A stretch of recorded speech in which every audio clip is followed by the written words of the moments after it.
Thiruvambady കാളിയാമ്പുഴ KSRTC bus അപകടത്തിൽ മരണപ്പെട്ടവരുടെ കുടുംബത്തിനുള്ള ധനസഹായം ശനിയാഴ്ച രാവിലെ 10 മണിക്ക് മന്ത്രി KB ഗണേഷ് കുമാർ കൈമാറും. ഒക്ടോബർ 8-നുണ്ടായ ബസ് അപകടത്തിൽ 2 പേർ മരണപ്പെടുകയും 30 പേർക്ക് പരിക്കേൽക്കുകയും ചെയ്തിരുന്നു. മരിച്ചവരുടെ കുടുംബങ്ങൾക്കുള്ള ധനസഹായ വിതരണത്തിന് ശേഷം മന്ത്രി നിർമ്മാണം നടക്കുന്ന തിരുവമ്പാടി KSRTC ഡിപ്പോയും സന്ദർശിക്കും. തിരുവമ്പാടിയിലെ കാളിയാമ്പുഴയിൽ KSRTC ബസ് അപകടത്തിൽ മരിച്ചവരുടെ കുടുംബത്തിനുള്ള ധനസഹായം ശനിയാഴ്ച രാവിലെ 10 മണിക്ക് മന്ത്രി KB ഗണേഷ് കുമാർ കൈമാറും. 2024 ഒക്ടോബർ 8-ാം തീയതി ഉണ്ടായ ബസ് അപകടത്തിൽ 2 പേർ മരണപ്പെടുകയും 30ഓളം പേർക്ക് പരിക്കേൽക്കുകയും ചെയ്തിരുന്നു.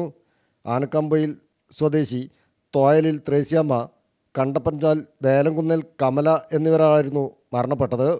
മരിച്ചവരുടെ കുടുംബത്തിന് 10 ലക്ഷം രൂപ വീതം അനുവദിക്കുമെന്ന് മന്ത്രി നേരത്തെ തന്നെ പറഞ്ഞിരുന്നു. പരിക്കേറ്റവർക്ക് ചികിത്സാ ചെലവ് KSRTC വഹിക്കുമെന്ന ഉറപ്പും മന്ത്രി നൽകിയിരുന്നു. എന്നാൽ ചികിത്സയിൽ കഴിയുന്നവർക്ക് ഒരു സഹായവും ഇതുവരെ ലഭിച്ചിട്ടില്ല. ലക്ഷക്കണക്കിന് രൂപ മുടക്കി ചികിത്സ നടത്തിയ ശേഷമാണ് പലരും ആശുപത്രിയിൽ നിന്നും വിട്ടത്.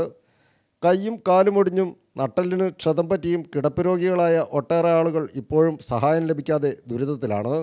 മരിച്ചവരുടെ കുടുംബങ്ങൾക്ക് ശേഷമുള്ള ധനസഹായ വിതരണത്തിന് ശേഷം മന്ത്രി നിർമ്മാണം നടക്കുന്ന തിരുവമ്പാടി KSRTC ഡിപ്പോയും സന്ദർശിക്കും. News bureau, Thiruvambady.